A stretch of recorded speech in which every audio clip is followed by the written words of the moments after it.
So, yes, Mike, how's it going? How's things? Not too bad, mate. How you doing? Yeah, good as can be given the situation and everything else. Tired on a Monday morning, but getting on with it. Do you kind of just want to introduce yourself to the people who will be listening to this on the podcast and the people who are tuned in live on Instagram right now? Yeah, sure. So I suppose my story in a nutshell is about 10 years ago, I started out as a personal trainer, worked in a commercial gym for 18 months and was pretty terrible, to be honest.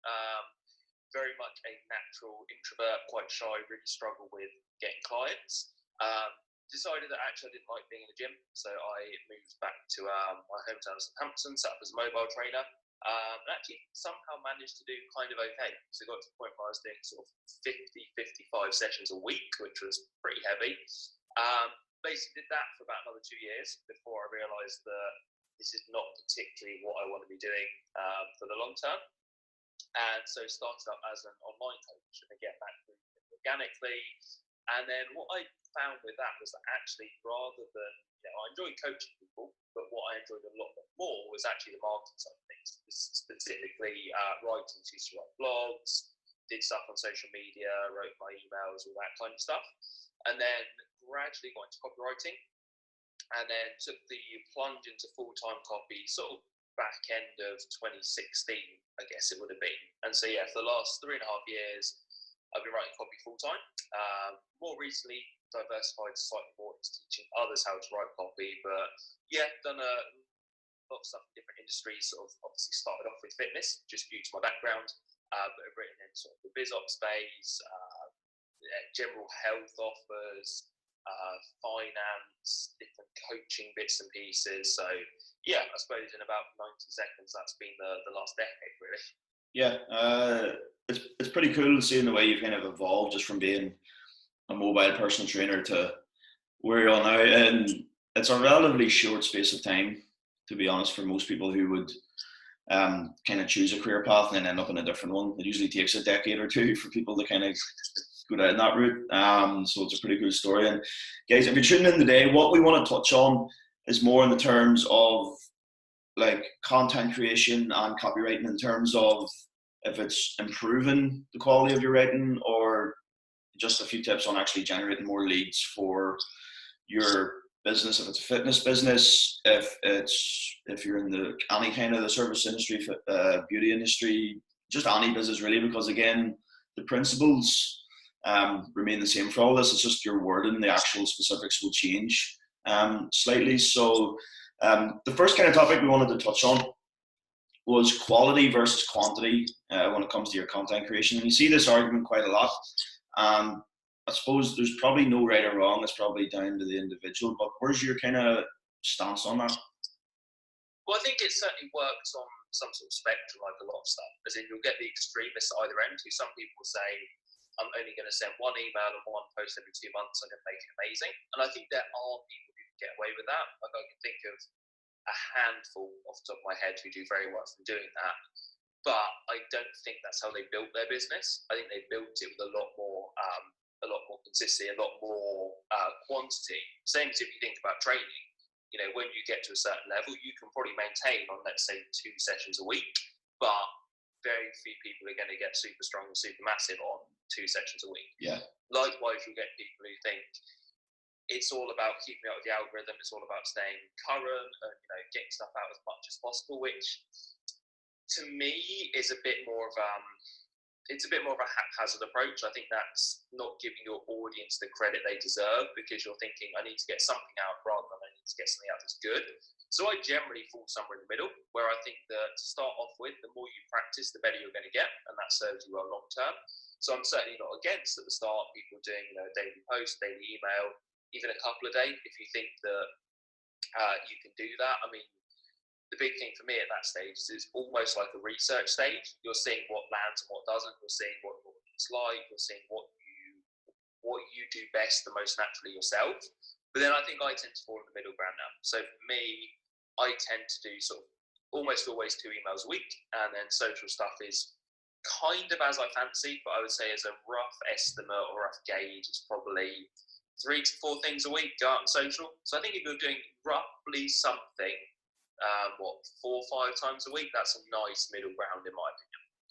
Yeah, I would have a similar approach. In terms of my email list, it does have a very high open rate, like 40%, but I haven't like actually used it as frequently the past while because most of my focus has been on social media, but it kind of switches kind of between the two. So like I'll generally with the FKS, I would like to obviously pick it up, but yeah, my approach is the same. I used to post like 3 times a day on Instagram and Facebook and constantly, and it was almost like you were posting content for the sake of it, and it was like busy work.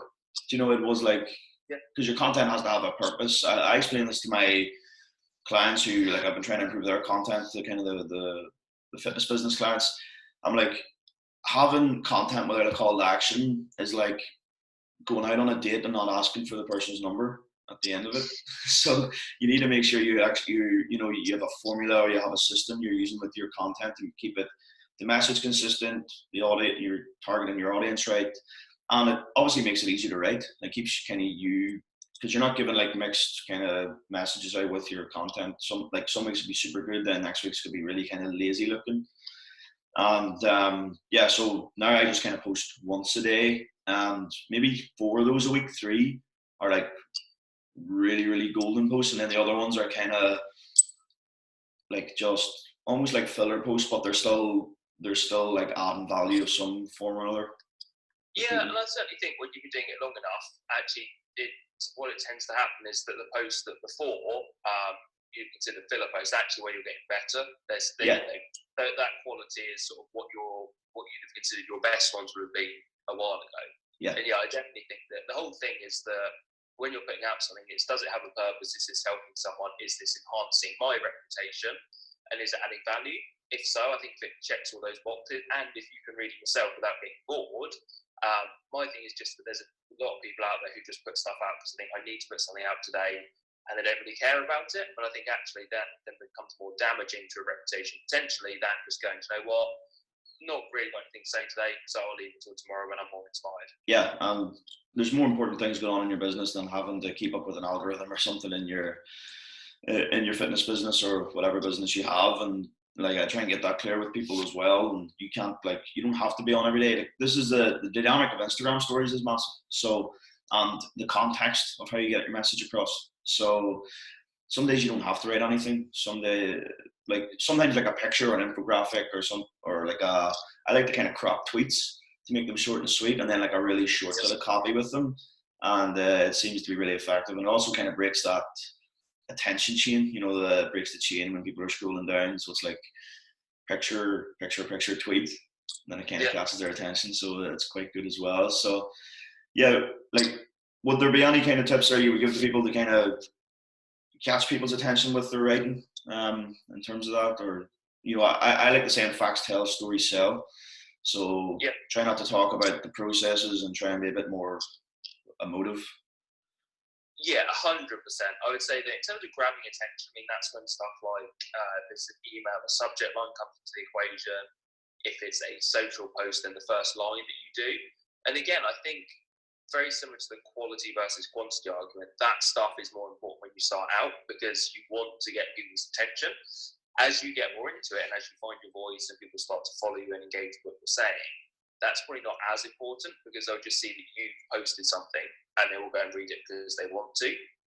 But for me, there's a few bits that are pretty fundamental and pretty key that a lot of people forget in my mind.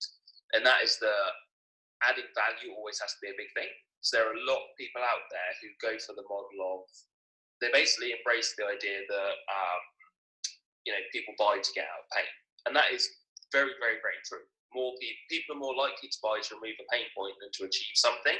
But there are so many people who think, well, that means I need to really twist the knife and I need to almost make people feel bad and make them feel so bad they want to buy into me for my solution. And it's not to say that doesn't work, because it does. But a big thing I was taught pretty early on, I guess, and I think I was lucky to be taught this, was that it's always better to leave people feeling better off, even if they don't buy from you. So that's the kind of thing that I've embraced, is that, you want to talk about pain points and you want to talk about what people are struggling with, because that's the only way that comes to the surface. And it also shows you understand them. Like, if you always talk about the positives, people are going, well, that's great, but here I am feeling like shit and so and this guy's not talking about it. So you need to show you understand them, but at the same time, I would always rather add some value with whatever I'm doing, whether it's an email, whether it's part of a launch sequence, a webinar, Facebook post, Instagram post, whatever. I would like them to think, it's the whole idea of, if this is how good their free stuff is, imagine how great their paid stuff is. And even if people don't buy into you, I've had so many people who've never bought into me refer other people to me because they've gone, you know what, this guy does good stuff, whatever. So yeah, in my mind, adding value has to be the main thing. And when you're going through a checklist, just think about, what have I done in this post? Have I made sure it's improving someone's day? Have I given them some sort of tip? Have I done that? And you don't need to be a font of free information for everyone, because that's not how you build a business, but certainly adding value. And then I think another big thing is getting your personality across and not being afraid to kind of just be you. And that sounds a bit kooky and a bit woo, but there are so many people out there who offer something very similar, unless you've got a super specific niche that you're going after. Yeah. If my friend Stephen always used the example that if you've got an offer for one-legged vegan CrossFitters, you're probably going to be the only person who does that. So you can be very factual. But for everyone else, the people who are reading your stuff are probably reading stuff from 100 other people who do very similar to you. And so actually the differentiating factor then, whether they buy into you or not, becomes your personality. And some people will love that. Some people will hate it. That doesn't really matter. What matters is that you're getting across, who you are, your values, your principles, that kind of stuff. So just not being afraid to kind of write how you would speak, being conversational, and just talking about personal stuff as well. Yeah, that takes a lot of practice, and people buy coaches, not coaching. No, that's what I kind of say. And so if someone doesn't like your style or and then I'm like, I don't worry about it, because then they wouldn't be a good fit anyway. It would just be a really awkward relationship as a client coach. Yeah, 100%. I get that 100%. And relating back to kind of the content equation, I kind of use the AIDA, not all the time, but sometimes just as general guidelines. Of clients who use it as well. So when they use that, they're kind of keeping on the safe side of things, and they're not getting too negative. They're not getting too positive, or they're not putting too much of their personality into the post, because you've seen people do it before, where they get too political with something, or they do something really silly in their post, and then it ends up actually backfiring massively on them. We've all seen that happen. So I think that stating the problem, discussing the process, offering a solution of some sort, or a hint of a solution, or a promise, and then kind of like I touched on, a call to action at the end. And if people just follow that kind of simple system, you'd probably see their copy improve massively. And then obviously writing emotively, because people don't really remember what you said. People will just remember how you made them feel at a point in time. We could watch Eddie Murphy Raw, not remember a single joke, but we know it's hilarious, so it's the same sort of thing. You kind of covered point 2, or topic 2, and this was why copywriting is an essential skill, but also it's so versatile. That's the thing.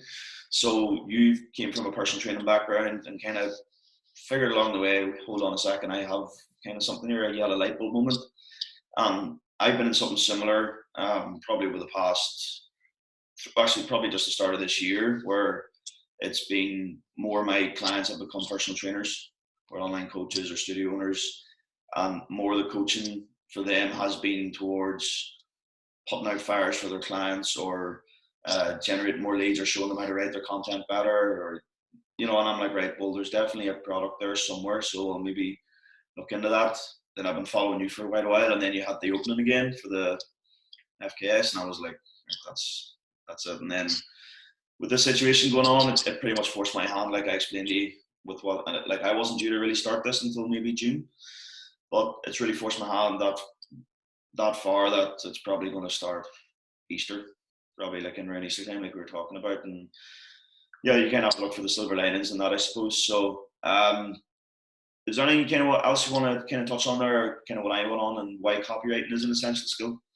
Yeah, well, I think the big thing for me is that no one markets in a vacuum, so there needs to be a way to stand out. That's huge. I think that can't be sort of talked about enough, so to speak. But the other thing would be that people often think copywriting is just kind of words on the page, and it's a sales letter, it's an email, whatever.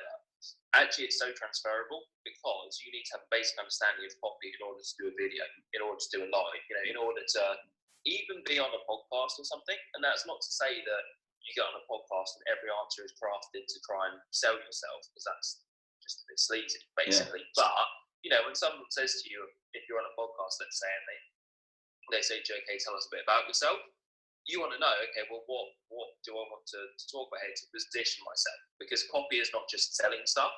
It's about getting across an idea and getting across whatever you want to get across. Part of that being your personality. So when someone says to you on a huge podcast intro, as an example, says to you, tell us about you and what you do. If you've got no grasp of copy, you might go, well, I've got this qualification, that qualification, this one, and, here's what I do, and it's very bland and boring. Whereas if someone says to you, what you do, and you can tell a bit of a story, and you can, drop in like how you help benefit people rather than just the very theoretical point of what you do, it will help even with that. And again, a lot of people doing stuff like Facebook Lives, Instagram videos, that kind of thing. They almost forget that it has to be a process, like you mentioned. They forget, well, okay, I want to make sure I'm resonating on an emotional level. I want to make sure I'm talking about what people are thinking about. I want to make sure that I'm getting into giving people some hope, talking about some results and that kind of thing. So even if you're not necessarily writing emails or writing stuff on your website or whatever, having an understanding of copy is pretty fundamental. And we do live in an age where attention spans are very, very short. And so you need to be able to have something unique about you to grab attention. Yeah. And having good photography skills or being attractive are only going to get you so far. At some point, you need to be able to show people what else you can offer, and that's where copy comes in. Yeah, 100%. And definitely, I find it helps spark kind of some creativity, because when I'm writing, it always kind of leads down a rabbit hole, and you can kind of write for a couple of hours, and you kind of don't know where you'll end up at the end of it. You could end up start writing for one bit of content and end up with 10, and then they'll just be on all different things, and you might end up with 10 pieces that weren't even on the topic that you wanted to begin with. When you just put pen to paper or type, then your mind just kind of spills onto the screen or page, and it's almost therapeutic in a way too. I find that's why I love kind of putting out so much content, because it's serving people, it's adding value, but it kind of helps me vent in a way, kind of get my message out there, and I quite enjoy it as well. That's an awesome piece of advice. So just to finish off, again, we try and keep the podcast kind of short and sweet and crisp. What top 3 pieces of advice would you give to people listening to this right now, no matter what really industry they're in, to write better copy? I think first one, very simple: read stuff out loud. So whatever you're going to post, read it out loud before you post it, just because that A, gives you an idea of the flow, and B, if you're starting to bore yourself, which to be honest, I've just seen Dan Meredith has joined the live, and he will almost certainly make some sort of comment about this, about me being boring. But yeah, if you're boring yourself reading it out, then that's a big thing. You need to make sure it's interesting. So reading it out is you need a personality to put personality into copy. I've just seen him say. That's a big thing. Reading stuff out will help massively with it. Secondly, I would say write down those the values that you have, personal values, and make sure that they're coming across in your copy. So they may or may not be related to what your offer actually is. But for me, there are values like, I want to be reliable. I want to be trustworthy. I want to be someone who is good with money. Let's say, someone who values freedom over earning lots, that kind of thing. So I try and get those values into my copy. So it definitely helps if you write down 5 or 10 of those, or even more, and then have that as a checklist as you go through. And the other thing I would say would be, do the same, but with objections people have to work with you. So if someone's following you, they will almost certainly be interested in what you can offer them, i.e. the outcome or the result you provide. The thing that's stopping them from buying is because they've got an objection that's not been answered. So obviously the typical objections are things like, I can't afford it, I don't have time, the kids keep me too busy, work is stressful, that kind of stuff. Yeah. But there are probably going to be those plus some other 25, 30 objections they have.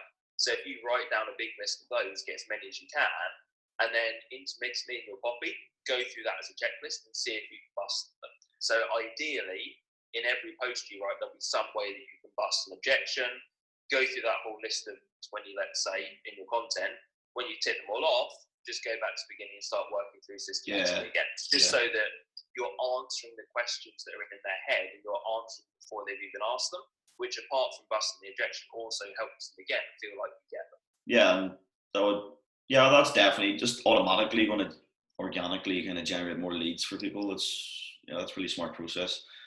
I've probably been doing, I never actually thought of that, but I'm probably doing that subconsciously when you kind of think about it. I think a lot of people do, like a lot of stuff. When you've been doing this a while, I'm always very honest that I'll tell people to do stuff that I maybe don't do myself anymore, but it's just because it happens naturally. Like if you're in the gym, you go to squat, you're not going to think, right, feet planted into the floor, toes turning out, that kind of stuff, because you'll have it in your head already. But when you start, having a process you go through is really, really helpful. Yeah, 100%. And it's kind of nice to look back. Once you have those systems and those foundations in place, then it makes it much easier to evolve and kind of go on your own kind of creative path with it. So it's like your training. You want to nail the basics, or like your nutrition, nail the fundamentals, and then as you go, you'll start to figure out what works, what doesn't, what you like, what you don't like, and then that leads to adherence, consistency, and then enjoyability. You can actually enjoy what you're doing, and then it kind of shows in your copy, or shows what you're doing if you enjoy what you're doing. If you don't enjoy it, you're not going to do it for very long. So it's obviously that's the thing.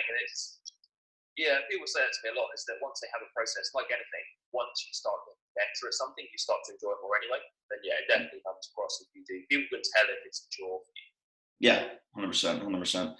I think that's a lot of value, a lot of info added in the last, I think that's about 30 minutes. So I think we could talk all day on this. I could talk all day on this anyway, but we do have things to do, one of the lucky ones. So we'll kind of end the live here. So Mike, do you want to tell people where they can catch you while on Instagram Live and while on the podcast here as well? Yeah, it's the best thing I always say to people. I'm not particularly organised or systematic person, so the best thing is either to follow me on Instagram, which is the_coffeeshop_copywriter, or add me on Facebook, Samuels. And then if you want to be on my email list, I've got some free downloads, so grab, just pop me a message on either, and I can send the link to people. And then the Facebook group, Business with Words. Business with Words Facebook group as well. Yeah, welcome to join that. Yeah, forgot that one. Yeah, you just kind of proved your point. You just tell people to find me and add me most. You just proved your point there before you said it. But yeah, that's a lot of applicable content. No problem, Eilish. Happy to help. And yeah, that's a lot of applicable content that people can use. Guys, this will be available as a podcast later on this evening. Links in bio. You can always check that out. You know the crack by now. So yeah, I would definitely advise to give Mike a follow. Check him out. If you're wondering how I kind of had seeds planted in my head in terms of my content, majority of it came from Mike's content, and tips and tricks and kind of guidelines he's given out, as well as his Freedom Kickstarter mentorship, which I'm doing at the moment. So yeah, definitely give him a follow. Mike, thanks for coming on. Thanks for tuning in. It's great to have you on. Thanks.